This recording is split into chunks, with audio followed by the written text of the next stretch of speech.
Hello and welcome to our channel. In this video, we are going to recap the 2014 movie The Guard. So let's dive right into it. The movie begins with some boys driving fast along the road. They look intoxicated and are going past the speed limit. They cross a police car in which our main character Jerry Boyle is sitting. Boyle does not react to the speeding vehicle and is slow to start the car to go after them. In the next scene, we see that the car has crashed and Boyle is checking the pockets of the dead. He finds a packet of drugs and throws most of them away, but also takes one himself, and then states with a straight face about how beautiful the day is. After this, we see Boyle getting ready for work the next day in a very greenhouse. He arrives at a crime scene and we meet his new subordinate, Aidan McBride, whom he bullies in his own way. Inside, there is a dead body of a man who was shot dead in the head. Boyle proceeds to tamper with the body despite McBride's apprehensions, and discovers Bible pages stuffed into his mouth. There is also a pot plant on his lap and the number 5.5 painted on the wall. Boyle and McBride give their theories as to what this might be, and McBride says that the number might mean that it is the work of a serial killer. In the next scene, we see Boyle and McBride in the police station, which is also very green. Boyle is filling out a Connect the Dots activity book and has just completed a rabbit when he gets a call from a man asking him about the murder. He tips off Boyle saying that a guy named Billy Devaney is behind the killing but doesn't say who he is. Boyle and McBride have Billy brought in, who admits to getting into a drunken fight with the now dead man, but it does not seem that he would be the murderer. After the interrogation, we see Boyle visiting his ailing mother. The doctor tells him that she has mere weeks, but Boyle says that she looks good, healthy even. He goes to sit beside her outside and offers her a flask to have a sip from. They talk about Russian novelists and make fun of the other inmates. We then shift to the next scene where Boyle is in a pub playing a shooting game when McBride comes up and points out that he shouldn't be drinking while on duty. Boyle ignores this and McBride tells him about a briefing he has to attend being given by a federal agent. That evening, Boyle attends the briefing where the American Wendell Everett gives the lecture. They are hunting a boat carrying cocaine worth $500 million, and the whole thing is supposed to be led by a man named Sheehy, who we the audience can recognize as the man who called Boyle earlier at the station. Boyle begins to make wisecracks during the lecture, which riles up Everett, saying that he thought only black people dealt drugs. His superior tells him to stop, but he doesn't, and when they say he's suspended, he points out that one of the suspects is dead. Boyle takes them to the morgue so they can identify the body. While out patrolling, McBride pulls over a car which is occupied by Sheehy and his two men, Clive and Liam. They shoot the poor guy dead and then dump his body anyway. We then shift to Boyle and Everett as they're going back. Boyle annoys Everett a little bit by asking him various questions, and when Everett is about to show him a picture of his baby, Boyle refuses, saying that all babies look the same apart from really ugly babies. Disconcerted, Everett asks him if he's even been to the States, and Boyle replies yes, he went to Disney World. Everett assumes he went there as a child, but Boyle corrects him by saying that he went last year.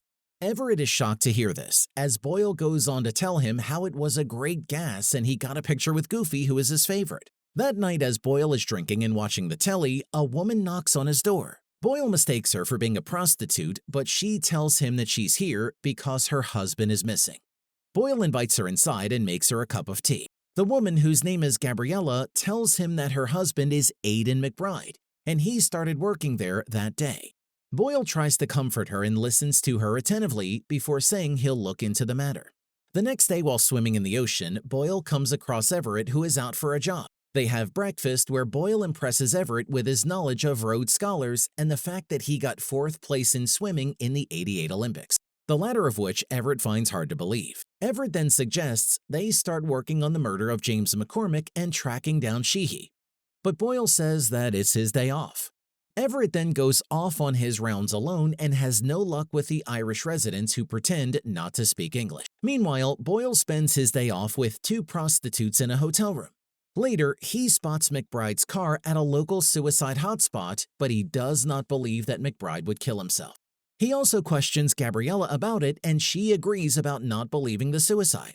She also reveals that Aidan was gay and she married him to gain an Irish visa, as well as to make Aidan look respectable. Boyle meets Everett at a local pub and they update each other. There, Boyle notices a CCTV camera and remembers that the original suspect in the murder case claimed to be frequenting it at the time of the killing.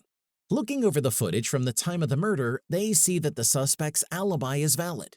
Everett also spots Sheehy and Clive Cornell at the pub. Cornell delivers a payoff to the Garda inspectors to keep them off the case, but Sheehy believes that Boyle will not be so easily swayed after he meets with Boyle to half-heartedly attempt blackmail and then offer a bribe, which is refused. Tipped off by a young boy named Eugene, Boyle discovers a cache of weapons hidden in the bog by the Provisional Irish Republican Army and says he will arrange its return, although we get to know later that Boyle keeps a few of the guns for himself.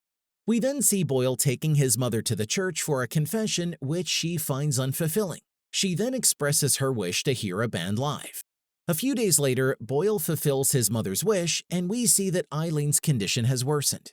She thanks him for taking her out and says that he was always a good boy, that he never gave her any grief. Boyle tells her not to say that, as they both know it is not true. She says, "Let's pretend that it is." The next day, Boyle is called to be told that his mother committed suicide by overdosing on pills. The doctor tells him that they checked the dispensary and there was nothing missing, to which Boyle responds that she was always crafty like that, and that there is no note she left behind because there was nothing to say. She was a proud and brave woman. Boyle and Everett meet up at the bar, and Everett tells him that he's sorry about his mother's passing and shares that he lost his father some time ago. He then tells Boyle that Garda sources indicate Sheehy's shipment will be coming into County Cork and that he is leaving to investigate. Returning home, Boyle is confronted in his living room by O'Leary. Boyle pulls out a revolver from the IRA cache and kills O'Leary. He then calls Everett to tell him that the Cork lead is a decoy arranged by corrupt officers. Boyle drives to the local dock where Sheehy's boat is docked and Sheehy's men are unloading the cocaine. Everett arrives and Boyle hands him an automatic rifle and persuades him to provide covering fire as he moves to arrest Sheehy and Cornell. Boyle kills Cornell before leaping onto the boat to deal with Sheehy. Everett's gunfire sets the boat alight. Boyle shoots Sheehy and leaves him for dead in the main cabin as the boat explodes. The next day, Everett looks out on the water where the boat sank, believing Boyle to be dead.